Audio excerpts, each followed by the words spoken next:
आज हम चर्चा करेंगे एक अत्यंत पावन पर्व की, जिसे देव उठनी एकादशी के नाम से जाना जाता है। इस साल यह शुभ दिन 12 नवंबर 2024 को है। हिंदू धर्म में देव उठनी एकादशी का विशेष महत्व है और इसे अत्यंत पवित्र और कल्याणकारी माना गया है। इसी दिन भगवान विष्णु जी अपने 4 महीने की योग निद्रा से जागते हैं और उनके जागरण के साथ सृष्टि में शुभता और समृद्धि का आगमन होता है। आज के इस विशेष वीडियो में हम देव उठनी एकादशी के महत्व, इससे जुड़े पौराणिक किस्सों और एक सरल उपाय के बारे में जानेंगे, जो आपके जीवन को खुशियों और समृद्धि से भर सकता है। हिंदू धर्म के अनुसार हर वर्ष 24 एकादशियां होती हैं, लेकिन देव उठनी एकादशी का महत्व अनूठा है। मान्यता है कि इस दिन भगवान विष्णु अपने 4 महीने की योग निद्रा से उठते हैं, जो चातुर्मास के नाम से जाना जाता है। यह 4 महीने का समय देवताओं के विश्राम का होता है, जिसमें किसी भी शुभ कार्य को करना निषेध माना जाता है। लेकिन जैसे ही देव उठनी एकादशी का दिन आता है, भगवान विष्णु जी जागृत हो जाते हैं और उनके साथ ही शुभ कार्यों का सिलसिला फिर से शुरू हो जाता है। यह दिन न केवल मंगल और समृद्धि का प्रतीक है, बल्कि इसे भगवान विष्णु और माता लक्ष्मी का आशीर्वाद प्राप्त करने का सुनहरा अवसर भी माना जाता है। अगर आप इस दिन का व्रत रखते हैं और भगवान विष्णु तथा मां लक्ष्मी की पूजा करते हैं, तो माना जाता है कि आपके जीवन की हर परेशानी का समाधान होता है। लेकिन यदि किसी कारणवश आप व्रत नहीं रख सकते हैं, तो भी आपके पास एक साधारण उपाय है जो आपकी मनोकामनाओं को पूर्ण कर सकता है। शास्त्रों में इस दिन का एक विशेष उपाय बताया गया है, एक मुट्ठी धनिया का प्रयोग। इस उपाय को करने के लिए आपको बस एक मुट्ठी धनिया लेना है और इसे श्रद्धा व विश्वास के साथ भगवान विष्णु और मां लक्ष्मी के चरणों में अर्पित करना है। ऐसा करने से भगवान विष्णु और मां लक्ष्मी का आशीर्वाद मिलता है, जिससे जीवन में धन धान्य की वृद्धि होती है और आर्थिक परेशानियों का निवारण होता है। देव उठनी एकादशी के दिन इस उपाय को करने से जीवन में धन का आगमन और परिवार में खुशहाली का वातावरण बनता है। देव उठनी एकादशी केवल एक पर्व नहीं है, यह जीवन को सकारात्मकता, शांति और उन्नति की ओर ले जाने वाला एक माध्यम है। इस पावन दिन पर भगवान विष्णु और मां लक्ष्मी का आशीर्वाद प्राप्त करना अत्यंत सरल है। केवल श्रद्धा से इस एकादशी का व्रत और पूजा करने से ही नहीं, बल्कि एक छोटे से उपाय के माध्यम से भी जीवन में चमत्कारिक बदलाव आ सकते हैं। एक मुट्ठी धनिया को भगवान के चरणों में अर्पित करना इस सरल उपाय का हिस्सा है, जिससे न केवल वर्तमान जीवन की, बल्कि जन्म जन्मांतर की निर्धनता और कष्ट समाप्त हो जाते हैं। यह उपाय परिवार में धन धान्य और खुशियों का संचार करता है और आपके घर को समृद्धि से भर देता है। इस एकादशी पर आप यह उपाय कर सकते हैं और भगवान विष्णु तथा मां लक्ष्मी से प्रार्थना कर सकते हैं कि वे आपके जीवन में सुख, समृद्धि और शांति का संचार करें। यह दिन आपके लिए हर प्रकार के कष्टों से मुक्ति का साधन बन सकता है और आपकी आर्थिक समस्याओं को हल कर सकता है। तो आइए इस देव उठनी एकादशी पर भगवान विष्णु और मां लक्ष्मी की कृपा से अपने जीवन को नए सिरे से प्रारंभ करें, अपनी समस्याओं को दूर करें और अपने परिवार को धन धान्य और समृद्धि से परिपूर्ण करें। इस प्रकार देव उठनी एकादशी का यह पवित्र पर्व हमें ईश्वर के प्रति श्रद्धा और समर्पण की प्रेरणा देता है। जब हम इस दिन को मनाते हैं, तो हमें यह अनुभव होता है कि ईश्वर की कृपा से हमारे जीवन में हर प्रकार की विपत्ति दूर हो सकती है और समृद्धि का मार्ग प्रशस्त हो सकता है। देव उठनी एकादशी का यह पावन दिन आपके जीवन में मंगल, शांति और समृद्धि का संचार करे। ज्ञानवर्धक टेल्स की यही कामना है।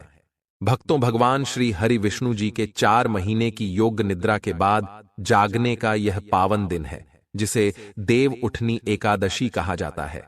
वेद पुराणों के अनुसार इस दिन भगवान श्री हरि विष्णु और मां लक्ष्मी अत्यंत प्रसन्न रहते हैं और इस दिन किया गया कोई भी उपाय व्यक्ति को अवश्य लाभ पहुंचाता है। अगर इस दिन आप सनातन शास्त्रों के अनुसार किसी भी विधि का पालन करेंगे, तो भगवान विष्णु और मां लक्ष्मी का आशीर्वाद तुरंत प्राप्त हो सकता है। आज के इस वीडियो में हम आपको बताएंगे कि इस दिन भगवान विष्णु और मां लक्ष्मी को प्रिय धनिया का छोटा सा उपाय किस प्रकार करना है। यदि आप इसे सही समय पर विधिपूर्वक करेंगे तो यह आपको जीवन के सभी कष्टों, परेशानियों और दुखों से मुक्ति दिलाएगा और आपके जीवन में सुखद एवं सकारात्मक बदलाव आएगा। आप सोच रहे होंगे कि एक मुट्ठी धनिया से कैसे आशीर्वाद मिल सकता है। तो भक्तों, धनिया का सीधा संबंध धन से माना गया है और इसमें मां लक्ष्मी की दिव्य शक्तियां निवास करती हैं। सनातन शास्त्रों में उल्लेख है कि भगवान विष्णु और मां लक्ष्मी की पूजा में यदि आप धनिया का उपयोग करते हैं तो आपकी पूजा शीघ्र फलित होती है और इसके परिणाम तुरंत मिलते हैं। यदि देव उठनी एकादशी पर सही विधि से भगवान विष्णु और मां लक्ष्मी को एक मुट्ठी धनिया अर्पित की जाए तो उसी दिन से आपका भाग्य खुल सकता है। इसके बाद नवग्रह और आपका भाग्य आपके साथ देने लगेंगे और हर कार्य में आपको सफलता प्राप्त होगी। धनिया बाजार में आसानी से मिल जाता है और इस उपाय को करने के लिए मात्र 20 से 25 रुपए का धनिया ही काफी है। इस वीडियो में हम आपको इस साधारण परंतु प्रभावी उपाय को करने की विधि बताएंगे। विश्वास कीजिए, यदि देव उठनी एकादशी के दिन आपने सही समय और विधि से यह उपाय कर लिया तो आपके जीवन का भाग्य उदय होने से कोई नहीं रोक सकता। कई धनवान लोग आज भी हर देव उठनी एकादशी पर इस उपाय को करते हैं क्योंकि यह एक आजमाया हुआ शक्तिशाली उपाय है। जय श्री हरि विष्णु। भक्तों, आज हम आपको दुर्भाग्य से मुक्ति पाने का एक गुप्त उपाय बताएंगे। यदि आप चाहते हैं कि आपका दुर्भाग्य दूर हो जाए, नवग्रहों की पीड़ा समाप्त हो जाए और आपके जीवन में सौभाग्य का संचार हो, तो यह उपाय देव उठनी एकादशी पर अवश्य करें। सनातन मान्यता के अनुसार राहु और केतु का नियंत्रण भगवान श्री हरि विष्णु के हाथों में होता है। यदि आप इस एकादशी पर एक छोटा सा परंतु अचूक उपाय करते हैं तो भगवान विष्णु के आशीर्वाद से राहु केतु आपके अनुकूल हो जाएंगे और आपके भाग्य को कोई बाधा नहीं रोक सकेगी। 12 नवंबर के दिन सुबह स्नान कर लें। इसके बाद अपने घर के पूजा घर में एक पीला वस्त्र बिछाएं। इस पीले वस्त्र पर एक मुट्ठी धनिया रखें। ध्यान रखें, पीला रंग भगवान विष्णु को अत्यंत प्रिय है। अब इस धनिया को मौली धागा से बांधकर एक पोटली बना लें। इस पोटली को अपने हाथ में पकड़ें और भगवान श्री हरि विष्णु के बीज मंत्र ओम नमो भगवते वासुदेवाय नमः का 11 बार जाप करें। 11 का अंक भगवान विष्णु को विशेष प्रिय है। इसके बाद इस पोटली को उस कमरे में रखें जहां आप सबसे अधिक समय बिताते हैं। अगली एकादशी पर इस पोटली को किसी बहती हुई नदी में प्रवाहित कर दें और इसी प्रकार एक नई पोटली बनाकर अपने कमरे में रख लें। इस उपाय से आपका भाग्य सदा आपका साथ देगा और यह पोटली पूरे साल आपके दोषों को दूर करती रहेगी। यदि आप चाहते हैं कि आपका भाग्य और राहु केतु हमेशा आपका साथ दें तो इस छोटे से उपाय को एकादशी के दिन करना न भूलें। यदि आप भगवान विष्णु के सच्चे भक्त हैं तो वीडियो को लाइक अवश्य करें। दूसरा उपाय है धन प्राप्ति का गुप्त उपाय। भक्तों, यदि आप चाहते हैं कि आपके जीवन में धन धान्य की कमी न हो और समृद्धि का आशीर्वाद प्राप्त हो, ध्यान रखें कि इस एकादशी पर धन की कमी दूर करने और मां लक्ष्मी एवं भगवान श्री हरि विष्णु का आशीर्वाद पाने के लिए एक छोटा सा उपाय किया जा सकता है। भक्तों, 12 नवंबर को देव उठनी एकादशी के दिन सूर्यास्त के बाद शाम को घर के पूजा स्थान में आपको बैठना है। माता लक्ष्मी की प्रतिमा के सामने एक घी का दीपक जलाएं। इसके बाद एक लाल वस्त्र बिछाकर उस पर एक मुट्ठी धनिया, 1 रुपए का सिक्का और 3 लौंग रखें। ध्यान दें, एक मुट्ठी धनिया, 1 रुपए का सिक्का और 3 लौंग आवश्यक हैं। अब इस लाल वस्त्र की एक छोटी पोटली बना लें और इसे अपने हाथ में पकड़ लें। इसके बाद मां लक्ष्मी के बीज मंत्र ओम श्री ह्रीं श्री कमले कमलालये प्रसीद प्रसीद श्री ह्रीं श्री ओम महालक्ष्मीये नमः का 11 बार जाप करें। ध्यान दें कि 11 अंक मां लक्ष्मी और भगवान श्री हरि विष्णु जी को विशेष प्रिय है। मंत्र जाप के बाद इस पोटली को अपनी अलमारी या तिजोरी में रख दें। अगर आप इस उपाय को 11वीं तिथि के दिन करते हैं तो मां लक्ष्मी और भगवान विष्णु जी के आशीर्वाद से यह पोटली आपके जीवन में धन को आकर्षित करने वाली सिद्ध होगी, जिससे धन आने के मार्ग खुलेंगे।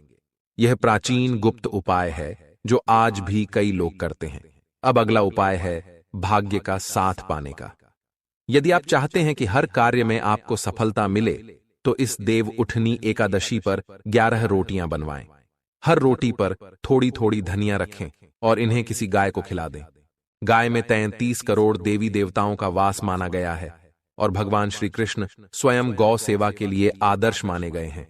इस उपाय से आपके राहु, केतु और नवग्रह आपके अनुकूल हो जाएंगे, जिससे आपका भाग्य आपको हमेशा साथ देगा।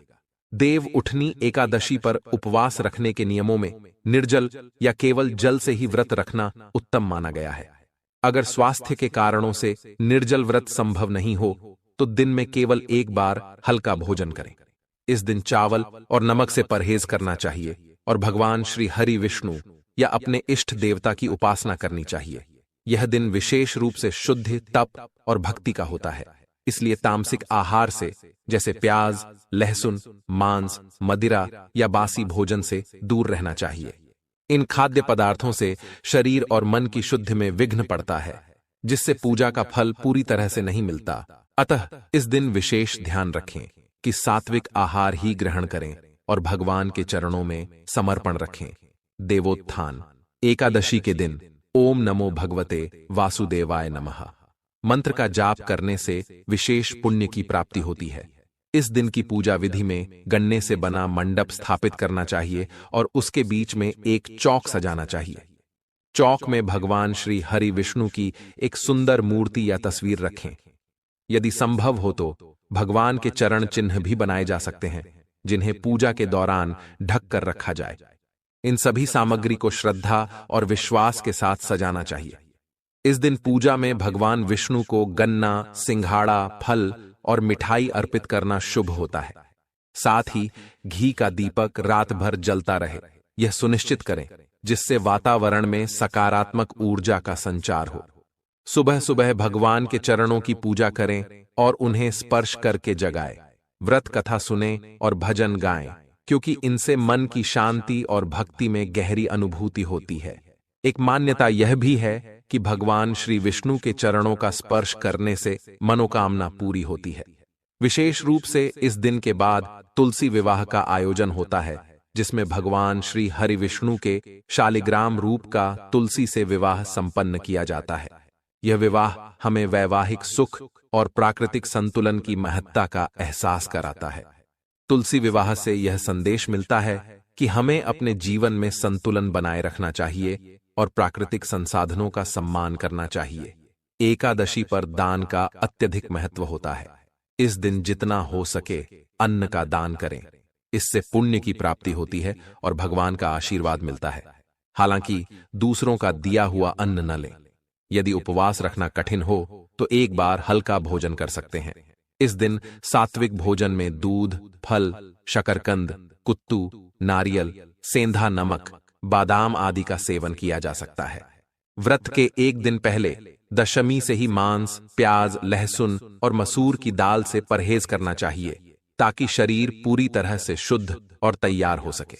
एकादशी के दिन दातुन का प्रयोग न करें और वृक्ष से पत्ते तोड़ने से बचें। यदि आवश्यकता हो तो केवल गिरे हुए पत्तों का ही उपयोग करें। यदि दातुन की आवश्यकता हो तो 12 बार पानी से कुल्ला करना सही होता है। व्रती व्यक्ति को गाजर, शलजम, गोभी, पालक जैसी तामसिक सब्जियों से बचना चाहिए, क्योंकि यह पाचन प्रक्रिया पर भारी पड़ सकती है। विष्णु जी की पूजा में मीठा पान अर्पित करना अच्छा माना जाता है, लेकिन स्वयं पान का सेवन न करें। इस दिन केवल फलों का सेवन करें, जैसे केला, आम, अंगूर और सूखे मेवे जैसे बादाम और पिस्ता, जो सात्विक आहार का हिस्सा होते हैं। देव उठनी एकादशी पर चावल और चावल से बनी किसी भी चीज का सेवन नहीं करना चाहिए। कहा जाता है कि चावल से मन और शरीर में स्थिरता नहीं रहती है, जिससे पूजा का पूरा लाभ नहीं मिलता। इसके साथ ही लहसुन और प्याज से भी परहेज करना चाहिए। अगर आप मां लक्ष्मी और भगवान श्री हरि विष्णु का आशीर्वाद प्राप्त करना चाहते हैं और अपने जीवन में समृद्धि, सुख और शांति का अनुभव करना चाहते हैं, तो कमेंट बॉक्स में जय मां लक्ष्मी, जय श्री हरि लिखें और ज्ञानवर्धक टेल्स चैनल को सब्सक्राइब करें, ताकि आप भविष्य में ऐसे और महत्वपूर्ण उपायों और धार्मिक जानकारियों से जुड़े रहें।